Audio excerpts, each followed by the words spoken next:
Yes, hizi ndio taa za kulelea vifaranga. Vifaranga wanahitaji joto kwa ajili ya ubakuzi yao. Wakitoka kwenye yai basi lazima wapate joto. Na hii ndio taa ya kulelea vifaranga. Kutoka wapi? Ni kutoka Mifugo Plus. Hii hapa ndio Mifugo Plus. Kutoka wapi? Kutoka Mifugo Plus. Hii ni taa ya kulelea vifaranga. Leo tutatoa elimu kidogo kuhusiana na masuala ya taa za kulelea vifaranga. Yes, elimu inaanza kama ifuatavyo. Yes, hii ndio elimu ya kuanza kutumia hizi taa zako za kulelea vifaranga. Kwanza inahitaji holder kama hii ambayo ni holder ya trade. Tukijisikia furaha tutakupa mteja wetu holder bure ukinunua taa kwetu. Lakini hizi holder zinauzwa, ziko madukani, ni holder za trade. Kwa unaifunga kwenye holder yako hapa, ukiplug kwenye umeme basi taa inawaka.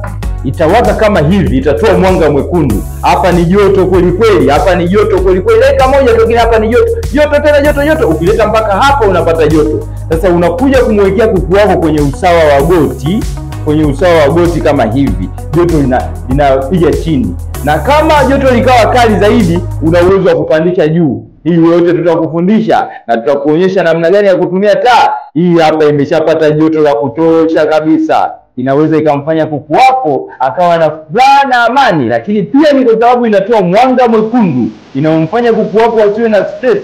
Taa ya Mifugo Plus ni taa bora zaidi, lakini ni taa imeundwa katika material ambayo hata ikidondoka inaweza isivunjike kwa sababu ni material magumu.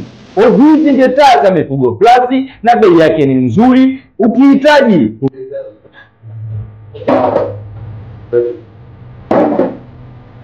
yes, taa yetu tunaitizama ipo. Haiyavunjika. Hii ndio taa za Mifugo Plus. Tuangalie hii taa kama inawaka. Tutakuja kuitest tena hapa. Taa yetu inawaka tena. Taa inawaka. Na hii ndio njia halisi kabisa inaonyesha namna gani vifaranga wanapata mwanga wa infrared bulb kutoka Mifugo Plus yenye mwanga mwekundu na kupendeza tona hapo. Kwa hiyo tunawakaribisha watu